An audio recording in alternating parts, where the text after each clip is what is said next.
नमस्कार मित्रांनो, कशा आहात सगळे? आय होप सगळे मजेत असाल. सो मित्रांनो, आजचं मार्केट खूप इंटरेस्टिंग आहे. निफ्टी मोर दॅन 1% पॉझिटिव्ह आहे. आता बघा 1.34% पॉझिटिव्ह दिसतंय आणि बँक निफ्टीने तर फ्रेश ऑल टाईम हाय बनवला आहे. बँक निफ्टी पण पॉझिटिव्ह आणि सगळं मार्केट ग्रीनमध्ये आहे.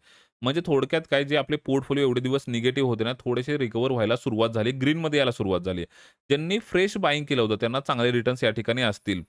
त्यासोबतच बघा लास्ट एका महिन्यापूर्वी ना मी एक पोर्टफोलिओ बनवला होता, बास्केट बनवलं होतं आणि तुमच्यासमोर ते बायिंग केलं होतं. त्याचा व्हिडिओ मी पब्लिश केला होता. त्याच्यामध्ये आपण 22 शेअर्समध्ये इन्व्हेस्टमेंट केले होते. ती बास्केटची लिस्ट पण मी तुम्हाला Telegramवरती दिली होती. आय होप तुमच्या लक्षात असेल. नसेल तर तो व्हिडिओची लिंक मी डिस्क्रिप्शनमध्ये देतोय आणि आय बटनवरती क्लिक करून पण तुम्ही बघू शकतात. तर तो पोर्टफोलिओ आपण एकदा बघून घेऊ, की त्याचे रिटर्न्स काय बनले आणि आफ्टर दॅट फ्युचर प्लॅनिंग कसं करायचे. म्हणजे आता माझे रिटर्न्स ग्रीनमध्ये आहेत, तर मला बाबा होल्ड करायला पाहिजे का? किंवा घाबरायला पाहिजे का? बुक करायला पाहिजे, की ॲड ऑन करू क्वांटिटी? कशाप्रकारे प्लॅनिंग करू शकतो ना, हे या ठिकाणी आपण जाणून घेऊया आणि तसेच प्लॅन्स बघूया. शॉर्टमध्ये व्हिडिओ असणार आहे. डोंट वरी पटपट सांगण्याचा प्रयत्न करेन मी.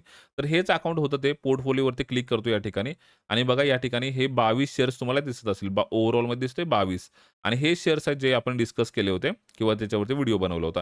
एक फक्त स्टॉक जो निगेटिव्ह दिसतो इथे टाटा मोटर्स निगेटिव्हमध्ये आहे बघा 7% निगेटिव्ह आहे. बाकी सगळे ग्रीनमध्ये दिसतायत. आणि या ठिकाणी जर ओव्हरऑल प्रॉफिट्स बघितले ना पोर्टफोलिओवरती तर 8.5% चे प्रॉफिट्स आहेत एका मंथमध्ये असं म्हणू शकतो आपण. आता त्याच सेम टायमिंगला जर तुम्ही इन्व्हेस्टमेंट केली असेल ना फ्रेश इन्व्हेस्टमेंट केली असेल, तर तुम्हाला मला वाटतं ह्याच्यापेक्षा जास्ती रिटर्न्स असू शकतात. बिकॉज काही स्टॉक्स खूप जास्ती पळाल्यात. तर सिमिलर असं पकडू की 8.5% चे रिटर्न्स त्याच टायमिंगला ज्यांनी इन्व्हेस्टमेंट केली त्यांना आहेत. आणि ज्यांचा ओल्ड पोर्टफोलिओ ना त्यांना थोडेफार रिकव्हरी भेटली असेल किंवा ग्रीनमध्ये यायला सुरुवात झाली असेल. ओके. याप्रमाणे आहे पूर्ण सिनेरिओ आपण डिस्कस केला. की काही लोकांचे रिटर्न्स अजून पण निगेटिव्ह आहेत आणि काही लोकांचे रिटर्न्स थोडेसे पॉझिटिव्ह आहेत. आता फ्युचर प्लॅनिंग कसं करता येईल ना, हे थोडक्यात जाणून घेऊया. ओके. सो याच्यासाठी चार्ट ओपन करून ठेवला मी, लेव्हल्स मार्क करून ठेवल्यात. लेव्हल बघा काय आहेत, 22,000 आहे, 22,000 नंतर 24,000 आहे, 24,000 नंतर 25,000 आहे, 25,000 नंतर ऑल टाईम हाय आहे. एक ट्रेंड लाईन आपण मार्क करून ठेवली वन डेच्या टाईम फ्रेमवरती. अशी एक ट्रेंड लाईन होती. मार्केट ट्रेंड लाईनसोबत खाली जात होतं. एकदा ब्रेकआउट दिला होता आणि रिकव्हरी पण झाली होती चांगली. पण टॅरिफ न्यूजमुळे काय झालं, परत तो खाली गेला आणि परत बाउन्स केला. पण ही जी आत्ताची रॅली आहे ना मित्रांनो, ती एकदम स्ट्रेट आणि सरळ रेषेत वरती चाललंय मार्केट. ओके, सिंपल गोष्ट आहे. स्टिफ आहे. म्हणजे थोडं होल्ड करायला पाहिजे आणि देन पॉझिटिव्ह जायला पाहिजे आणि गॅप्स आहेत ह्याच्यामध्ये भरपूर. तर काही लोकांच्या थेअरीनुसार गॅप जे आहेत ते फील होतातच. But I don't know gap feel होतील की नाही होतील. आपण फक्त आता इकडे लेव्हल डिस्कस करूया आणि फ्युचर प्लॅनिंग कसं करता येईल ना, हे थोडक्यात बघूया. ओके, एकदम शॉर्टमध्ये सांगतोय मी, डोंट वरी. तर आपल्याकडे लेव्हल्स जे येतात त्या बघून घ्या. आता जे मार्केट आहे ते कंटिन्यू पॉझिटिव्ह आहे आणि जो मला सपोर्ट या ठिकाणी दिसतोय ना 24,000 दिसतो म्हणजे 23,800 दिसतोय. 23,800 जोपर्यंत आहे ना मित्रांनो, मी इकडे माझी होल्डिंग्स एक्झिट करणार नाहीये. कारण की आता मार्केट खूप जास्त चांगलं चाललंय, पॉझिटिव्ह चाललंय. सो मला गरज नाहीये मार्केटच्या अगेन्स्ट जायची. मार्केट जर रिटर्न्स देत आहे, तर या ठिकाणी मी घेण्याचा प्रयत्न करेन, ना की बुक करण्याचा.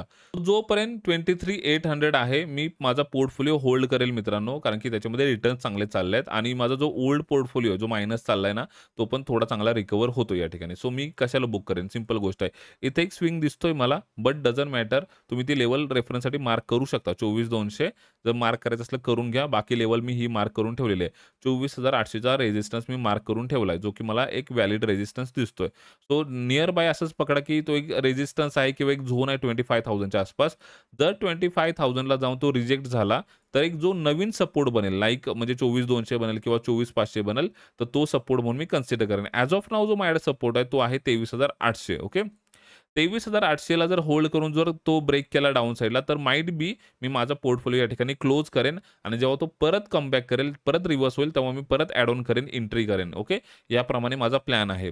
आता मी माझा प्लॅन बुक करायचा नाहीये अजिबात, कारण की मला दिसतंय 25,000 पर्यंत हा जाऊ शकतो. 25,000 जर ब्रेक झाला, तर ऑल टाईम हायकडे हा जाऊ शकतो. तर त्यामुळे बुक करायचा सिनेरिओ इकडे बनत नाहीये. तर एकच गोष्ट ह्याच्यामध्ये आहे, की ही जी रॅली झाली ना, ही एकदम स्टिफ आहे, एकदम कंटिन्यू आहे. सो कुठे ना कुठे मार्केटला होल्ड करायची गरज आहे आणि आफ्टर दॅट तो मोमेंटम करेल. ओके. सो सिंपल गोष्ट आहे, 25,000 ला ब्रेक करतोय का बघायचं आहे. 25,000 जर ब्रेक केला, तर मी डेफिनेटली होल्ड करेन. ऑल टाईम हायपर्यंत होल्ड करेन. ऑल टाईम हायला जाऊन रिजेक्ट करतोय का हे बघायचं आहे. आता सिंपल ह्या गोष्टी राहतील. हे सिंपल प्लॅन्स आहेत आपले. आता मी परत एकदा रिवाइज करतो. हे 23,800 जोपर्यंत आहे, मी माझा पोर्टफोलिओ बुक नाही करणार. मी होल्डच ठेवणार आहे. 25,000 ला जर जाऊन तो रिजेक्ट झाला, तर मग जो नेक्स्ट सपोर्ट बनेल, तर तो ब्रेक होतोय का ह्याची मी वेट करेन. त्याचा मी वाट बघणार आहे. आणि त्याच्या गोष्टींचा अपडेट मी तुम्हाला Telegramवरती किंवा आपल्या लाईव्ह स्ट्रीममध्ये सांगत जाईल. याप्रमाणे प्लॅन आहे. 25,000 ब्रेक झाला, तर अजूनच मी होल्ड करेन. हे माझे प्लॅन्स आहेत वैयक्तिक, मी तुम्हाला सांगितले. जे की मी माझ्या पोर्टफोलिओला ॲप्लाय करतोय. सो याप्रमाणे प्लॅन्स आहेत. एकदम सिंपल प्लॅन्स आहेत. त्याला काही कॉम्प्लेक्स वगैरे केलेलं नाही आपण. याप्रमाणे आपण प्लॅन करत आहे मित्रांनो. आय होप तुम्हाला समजलं असेल. कारण की रिस्ट्रिक्शन खूप जास्त आहेत. काय बोलायचंय, काय नाही बोलायचं, कुठला डेटा दाखवायचा, कुठला डेटा नाही दाखवायचा. सो मी माझा पर्सनल पोर्टफोलिओ तुम्हाला दाखवलाय आणि मी माझे पर्सनल प्लॅन्स तुमच्यासोबत शेअर केलेत. याप्रमाणे प्लॅन्स राहतील मित्रांनो. आय होप तुम्हाला व्यवस्थित सगळं समजलं असेल. आता नेक्स्ट व्हिडिओमध्ये भेटूया मित्रांनो. चला बाय बाय. जय महाराष्ट्र.